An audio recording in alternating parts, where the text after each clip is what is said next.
Hello everybody, Prepper003 here today, and today I had a pretty important video that I wanted to talk to you guys today, and that was about packing your IFAK for your loadout. And this is going to be kind of directed at both the militia that watch my videos and the preppers that watch them as well, and plus just your standard viewer. This actually can help you in case of an emergency as well. Now this is going to be more inclined to a trauma IFAK rather than just a standard first aid kit, because this is going to be something that's going to be engineered towards GSWs, massive lacerations, massive bleeding, and those type of injuries rather than your standard boo-boo bag, which is something that you can keep inside of your pack, or maybe if you wanted to inside of a secondary pouch, if you will. But this is something you don't want to have a lot of clutter in, something you want to have stuff that's specialized and be able to quickly reached and quickly accessed in an emergency, because your IFAK isn't for somebody else, it's actually for somebody to treat you or for you to treat yourself with. So right now I'm just going to start off with what I see a lot of people packing their IFAKs in, and that's just your standard surplus utility pouch, which is generally like your 100 round saw pouches. And thankfully for me, running the 249 saw civilian version of 249S in the militia, I've got a pretty good stock of the pouches here. But just to start off with, one thing that you're definitely going to need is a good pair of latex gloves. Now I do know that a lot of people like to use the black ones because they aren't as a high profile and they don't give away your position as well. But the one thing that really hits you with those black or dark tone gloves is you aren't able to identify blood as quickly as if you would be able to with your blue or white style gloves, which is why I choose to go with the blue myself.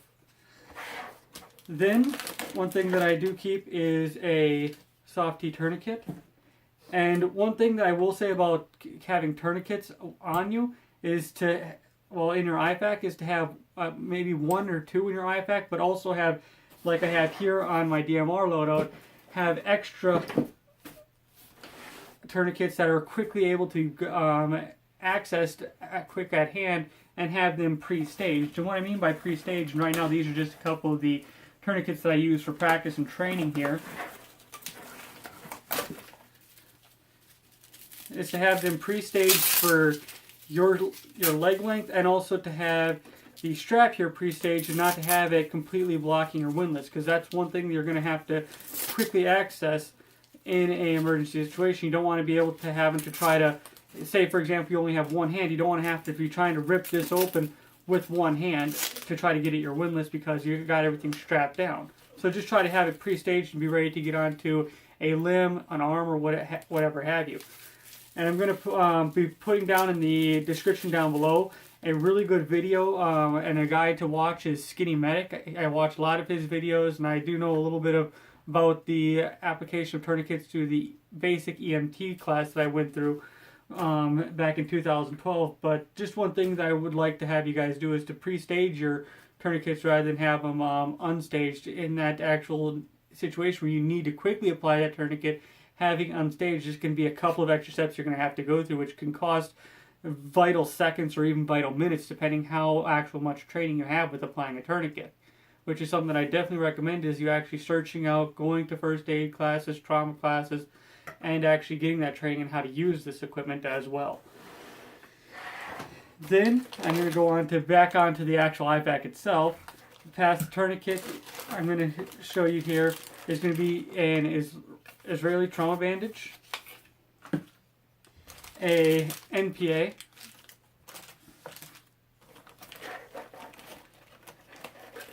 and then your Celox or your Quick Clot, depending on which one you guys want to use. And then another important one is having chest seals. Now I know you can use other variants of things if you want to go for a more cheaper option, but I prefer to go with and having actually pre-staged set of chest seals rather than trying to use some of the cheaper variants. You can use them, it just adds a couple of extra sets, and I like to have the actual chest seals in my IFAK rather than having the other cheaper varieties. And that's just my personal opinion. If you don't have the monetary value to go with the actual higher, more expensive chest seals, you can use some of the cheaper options. But this is just one of the ones that I go with, is the Halo seal. And another brand to go with that's really good is the Hyphens. Then I also do have a set of compressed gauze in here as well. And then a set of EMT shears, just in case I have to shear away and inspect the wound, or have to get away and get access to apply some of these types of first aid supplies on somebody's person. And again, one of the first things you want to do is apply your gloves, because you don't know what type of contaminants they might be, what type of diseases they might have with their blood, or what type of injuries they have, or what type of things that are going on around you. So you just want to apply your gloves before you start actively working on your patient. And right now, I was going to talk to you, after I got done with that, was a bit of a placement of where you want to put your IFAK. Now, I know a lot of people like to put their IFAK right on their back, and well, that's good for you, and that's good for people that are being able to quickly access you. I prefer to have it just a little bit adjacent, more along the lines of the 6 o'clock to 7 o'clock position, and I try to keep that on my battle belt, as I have right here.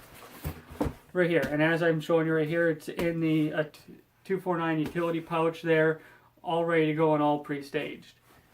So I just wanted to keep the video very quick with you, to you guys, to be able to access your IFAK with one hand, be able to get to it in order to have somebody be able to else quickly get to it and have it be quickly identifiable, like I have here. The standard first aid cross, and if you are training with somebody, let them know where your IFAK is, and if you can, try to standardize where you put your IFAK. That way you all are able to get to your IFAK, and you all know exactly where the IFAK is and what is in the contents of your IFAKs. And as I have here, I have 2 tourniquets on each side. That way, depending on the situation, I can easily access a tourniquet with either hand and apply that down to either the appendage that I'm having to quickly cut that massive bleeding off too.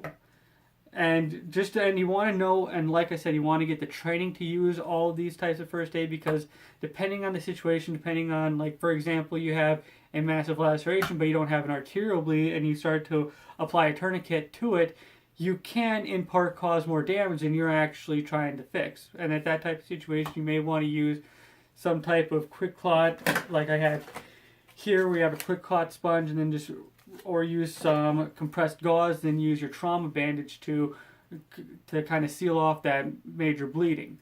But then again, like I said, you want to get the actual training and go through the first aid courses or the trauma course to learn how to use these. Just as another thing, and I'm going to put a link to Skinny Medic's actual YouTube channel down in the description below, because he makes a lot of good videos, touches on a lot of good subjects, and I'm going to tag a video down of his below on how a pretty good how-to guide on how to use the standard items I showed you here in your IFAK and how to utilize that. Now the thing is if you aren't going to take a trauma class or anything, buy a couple sets of these and actually practice going through that and applying these things from those videos. If you don't have the cash or the time to actually go to a trauma class, the best thing you can do is at least practice with the gear you have on hand.